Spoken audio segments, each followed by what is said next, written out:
Noob D&D Dad here. We're going to talk about session number 11 of the Army D&D group that I am the DM for. So these guys finally made it to the loggers camp, which I have been patiently waiting for them to arrive at because they keep running off on awesome improv quests that I, of course, facilitate. But the loggers camp has one of my favorite villains to play so far, and that has been the ankheg. And one of the reasons I like playing the ankheg so much is because it has such a cool stat block. Like, look at these cool attacks. So I like shooting acid at the players, and I have his neck like bulge before he does the acid shoot. But one of the things I liked so much about this enemy is how my players fought it. So one of the ankhegs was doing like this big throat bulge, like getting ready to do an acid spray. And I think my sorcerer teleported him on top of another ankheg. And then like they shot him and he exploded and the acid got all over the ankheg below him. But I love the group's creativity in how they use all their crazy powers. And it always surprises me. All right, and at this point, my sorcerer still has not got his grubby little hands on a pearl of power. And so I decided I would plant one on this map. And maybe this is rude because there's really no way for them to find it except for pure luck or just exploring deeply, which they did. This group doesn't really do too much. But I decided to plant it right out here. So right off the edge of that little dock. So that if they went out there and tried to detect it or explore, there would be a pearl of power down in the water. And then I was just feeling really spicy and I was like, they're not going to find it. And so I'm also going to stick like a suit of armor and some crazy weapon down there just under the water. So in this D&D group, in this map, those items are out there in the water to be found. And they didn't find them because, like I said, they don't really, like my son's group, because I'm DMing for two groups, right?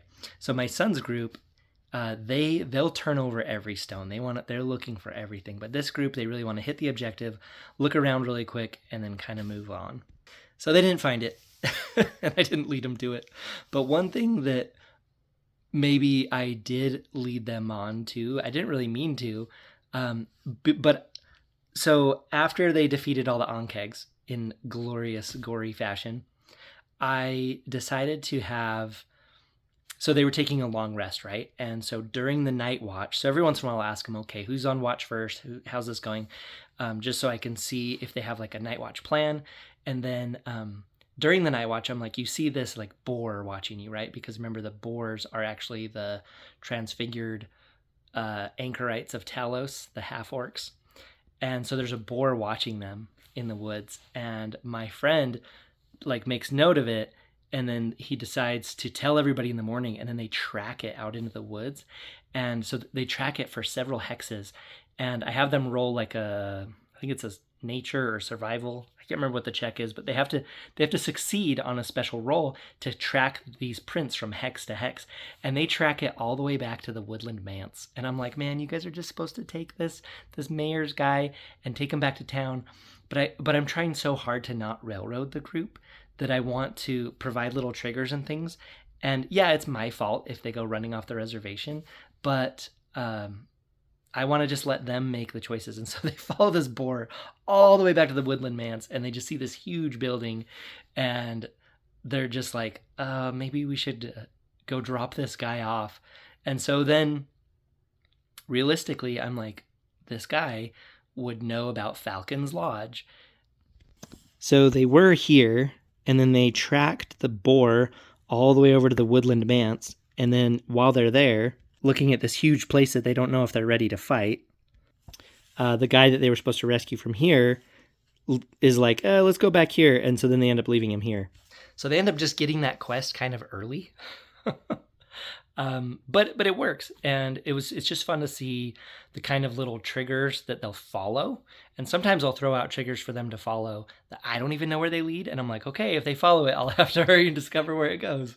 But this was a fun one, fighting the ankhegs and running the ankhegs, where they just like pop out of the ground and they shoot acid. It's fun to watch the players get creative. Also, I don't know if it was this place or another place, but there's someone has an ankheg head mounted on the wall, and the bard is like, I'm going to take that.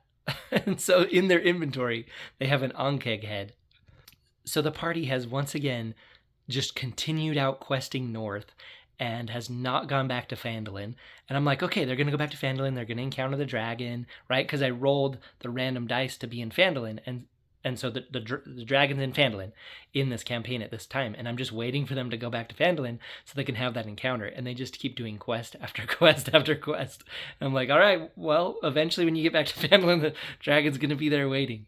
All right, next time we cover the veterans group, they will be dropping off Tibor Westor at the Falcon's Hunting Lodge, and there's some shenanigans that get on at the Hunting Lodge before they head on to Woodland Manse. So stay tuned for more Noob D&D Dad, and thanks for watching, and I'll be doing more of coverage of my son's campaign as well. And then make sure and check out my shorts as well, where I talk about D&D artwork. Let me know what you think of that. Anyway, thanks for watching. Love to hear what you think of these videos, and we'll see you in the next one. Bye.